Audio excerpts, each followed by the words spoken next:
Hello everyone, আমি Tiyasha Das simply studies চ্যানেলের পক্ষ থেকে তোমাদের সকলকে জানাই স্বাগত। আজকে ক্লাসে যে বিষয়টি নিয়ে আলোচনা করব, যেটি একটি খুব গুরুত্বপূর্ণ একটি বিষয়, সেটি হলো জল দূষণ প্রতিরোধের উপায়। দেখো, জল দূষণ জীবজগতের জন্য মারাত্মক হুমকির কারণ। তাই জল যেন দূষিত না হয় সেদিকে সচেতন থাকতে হবে এবং দূষিত জলকে নিয়ন্ত্রণের প্রয়োজনীয় পদক্ষেপ গ্রহণ করতে হবে। তো কী কী পদক্ষেপ আমাদের গ্রহণ করতে হবে সেই নিয়েই আজকে ক্লাস। তো চলো তাহলে এবার শুরু করি। প্রথমেই যে বিষয়টি বলবো সেটি হলো শিল্প বর্জ্য ব্যবস্থাপনা। শিল্প বর্জ্য ব্যবস্থাপনার মাধ্যমে জল দূষণ প্রতিরোধ করতে শিল্প বর্জ্যকে অবশ্যই উপযুক্ত শোধন প্রক্রিয়ার মধ্য দিয়ে যেতে হবে এবং পরিবেশে ফেলার আগে তা নিরাপদ মাত্রায় নিয়ে আসতে হবে।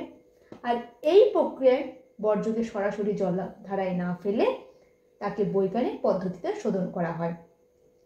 এই শিল্প বর্জ্য শোধনের জন্য প্রধানত 3টি ধাপ অনুসরণ করা হয়।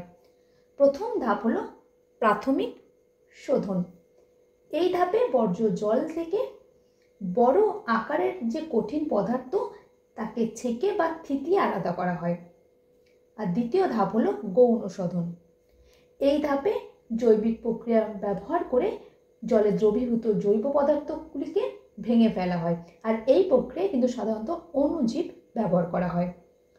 আর তৃতীয় ধাপ হলো চূড়ান্ত শোধন। এটি সবচেয়ে উন্নত ধাপ, যেখানে রাসায়নিক পদার্থ বা লবণ বা ভারী ধাতুগুলোর মতো নির্দিষ্ট দূষণকারীগুলিকে অপসারণ করা হয়। আর এই ধাপের পরই কিন্তু জল পরিবেশে ফেলার জন্য নিরাপদ হয়ে ওঠে। দেখো, এই জলদূষণ নিয়ন্ত্রণ করা অত্যন্ত জরুরি। কেন বলো তো?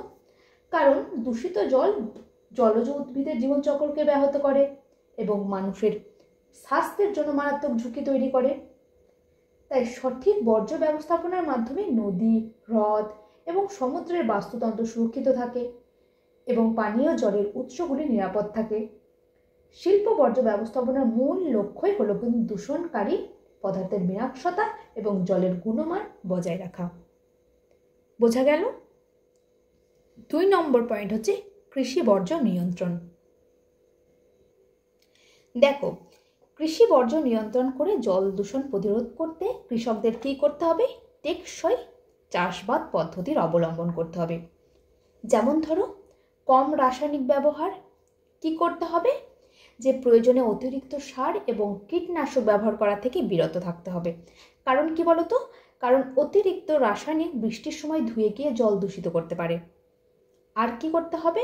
বাফার রোপণ। বাফার রোপণ কি?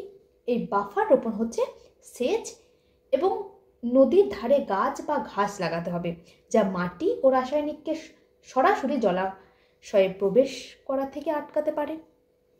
তারপর ধরো পশুর বর্জ্য সঠিক ব্যবস্থাপনা। পশুর বর্জ্য সঠিকভাবে সংগ্রহ করে এবং তাকে পরিচালনা করে, যেমন কম্পোস্ট তৈরি করেও কিন্তু জলকে দূষণমুক্ত রাখা যায়। বোঝা গেল? তারপর পয়েন্ট হচ্ছে সঠিক বর্জ্য ব্যবস্থাপনা। হ্যাঁ, এই সঠিক বর্জ্য নিয়ন্ত্রণ জল দূষণ প্রতিরোধের একটি গুরুত্বপূর্ণ উপায় এবং এটি বিভিন্ন পদ্ধতির মাধ্যমে করা যায়। যেমন ধরো, সঠিক নিষ্পত্তি। কি হয় যে সমস্ত ধরনের আবর্জনা, বিশেষ করে প্লাস্টিক এবং অন্যান্য অবায়োডিগ্রেডেবল বর্জ্য নদী, হ্রদ বা সমুদ্রে না ফেলে কি করতে হবে? নির্দিষ্ট জায়গায় ফেলা উচিত। তারপর ধরো বর্জ্য জল শোধন। শিল্প কারখানা এবং পৌরসভা থেকে নির্গত বর্জ্য জল জলাশয়ে ফেলার আগে অবশ্যই শোধন করতে হবে। এই প্রক্রিয়ায় কি হবে? যে ক্ষতিকারক পদার্থ এবং রাসায়নিকগুলি নিরাপদে অপসারণ করা হয়। তারপর ধরো যে পুনর্ব্যবহার ও হ্রাস। যেমন ধরো, প্লাস্টিকের মতো অবায়োডিগ্রেডেবল সামগ্রী ব্যবহার কমানো এবং পুনর্ব্যবহারযোগ্য বিকল্পগুলি ব্যবহার করা জল দূষণ রোধে সহায়তা করে। দেখো, সঠিক বর্জ্য ব্যবস্থাপনা না করলে কি হবে? যে বর্জ্য জলাশয়ে মিশে গেলে তা পানীয় জলকে দূষিত করে এবং কলেরা, আমাশয়, জন্ডিসের মতো প্রাণঘাতী রোগের কারণ হতে পারে। উপরন্তু দূষিত জল মাছ এবং অন্যান্য জলজ প্রাণীর জীবনচক্রকে ব্যাহত করে, যা সমগ্র বাস্তুতন্ত্রের উপর নেতিবাচক প্রভাব ফেলে। বোঝা গেল? তার পরের পয়েন্ট হচ্ছে পয় নিষ্কাশন শোধনাগার। দেখো, পয় নিষ্কাশন শোধনাগারগুলি জলদূষণ প্রতিরোধ করে, কারণ তারা কি হয় যে ক্ষতিকারক পদার্থগুলি গ্রহণ করে, সেগুলিকে প্রক্রিয়া করে এবং চূড়ান্তভাবে শোধন করা জল পরিবেশগত মান মেনে চলার জন্য ছেড়ে দেয়। আর এই প্রক্রিয়ায় কঠিন পদার্থ আলাদা করা হয় এবং রোগ সৃষ্টিকারী ব্যাকটেরিয়া ও রাসায়নিক পদার্থ অপসারণ করা হয়, যা নদী ও সাগরের বাস্তুতন্ত্রকে রক্ষা করে। বোঝা গেল? তারপরের পয়েন্টে দেখো, ভূগর্ভস্থ জল সুরক্ষা। দেখো, ভূগর্ভস্থ জল সুরক্ষা এবং জল দূষণ প্রতিরোধের জন্য বর্জ্যের সঠিক ব্যবস্থাপনা করতে হবে। কি করতে হবে? যে প্লাস্টিক, তারপর রাসায়নিক বা জৈব বর্জ্য কখনোই নদী, নালা বা মাটিতে না ফেলে বরং নির্দিষ্ট বিনে ফেলতে হবে। তারপর শহরের পয় নিষ্কাশন ব্যবস্থা উন্নত করতে হবে এবং সেপটিক সিস্টেমগুলি যেন সঠিকভাবে কাজ করে তা নিশ্চিত করতে হবে, যাতে কি হবে যে যাতে দূষিত জল ভূগর্ভে না মেশে। শিল্প কারখানা থেকে নির্গত বর্জ্য জল শোধন না করে পরিবেশে ফেলা বন্ধ করতে হবে। কৃষি ক্ষেত্রে কি করতে হবে যে রাসায়নিক পদার্থের ব্যবহার নিয়ন্ত্রণ করতে হবে। যেমন ধরো, কৃষিক্ষেত্রে সার, কীটনাশক এবং ভেষজনাশকের অতিরিক্ত ব্যবহার নিয়ন্ত্রণ করতে হবে। এর ফলে কি হবে যে এই যে রাসায়নিকগুলি বৃষ্টির জলের সাথে মিশে ভূগর্ভে প্রবেশ করতে না পারে। ভূগর্ভস্থ জল আমাদের মিষ্টি জলের একটি বিশাল উৎস বলতে পারো, এবং এটি দূষিত হলে তা মানব স্বাস্থ্য, তারপর কৃষি এবং সমগ্র বাস্তুতন্ত্রের উপর কিন্তু মারাত্মক হুমকি সৃষ্টি করে। যেমন ধরো, আর্সেনিক বা ফ্লুরাইডের মতো যে প্রাকৃতিক দূষক ও ভূগর্ভস্থ জলের থাকতে পারে, যা নিয়মিত পরীক্ষার মাধ্যমে শনাক্ত করা প্রয়োজন। এই যে সম্মিলিত প্রচেষ্টাগুলির মাধ্যমে আমরা কিন্তু আমাদের মূল্যবান ভূগর্ভস্থ জল সম্পদকে ভবিষ্যতের জন্য রক্ষা করতে পারি। 6 নম্বর পয়েন্ট হচ্ছে প্লাস্টিক বর্জন। দেখো, প্লাস্টিক বর্জন করে জলদূষণ প্রতিরোধের জন্য কয়েকটি সহজ কিন্তু কার্যকারী উপায় অবলম্বন করা যেতে পারে। প্লাস্টিক বর্জনের প্রথম ধাপ হলো দৈনন্দিন জীবনে প্লাস্টিকের বিকল্প জিনিসপত্র ব্যবহার করা। যেমন ধরো, বাজার করার সময় প্লাস্টিকের ব্যাগের পরিবর্তে যদি আমরা পাট, তারপর কাপড় বা কাগজের তৈরি ব্যাগ ব্যবহার করি, তাহলে এগুলি টেকসই এবং পরিবেশ বান্ধব। প্লাস্টিকের জলের বোতল ব্যবহার না করে যদি আমরা ধাতু বা কাঁচের বোতল ব্যবহার করি, যা বারবার ব্যবহার করা যায়। খাবার সংরক্ষণের জন্য প্লাস্টিকের পাত্রের বদলে স্টিল, কাঁচ বা সিরামিকের পাত্র ব্যবহার করি, তাহলে অনেকটাই প্লাস্টিকের ব্যবহার কমানো যায়। প্লাস্টিকের ব্যবহার সম্পূর্ণ বন্ধ করা কঠিন হতে পারে, তাই সঠিক বর্জ্য ব্যবস্থাপনা জরুরি। কি করতে হবে আমাদের?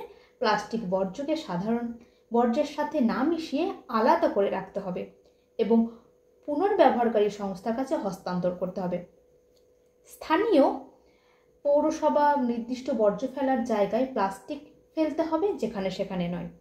এতে প্লাস্টিক বর্জ্য জলপথে পৌঁছাবে না। প্লাস্টিক এমন একটা জিনিস যেখানে শত শত বছর পরেও কিন্তু সে সহজে পচে না এবং জলজ প্রাণীর মারাত্মক ক্ষতি করে।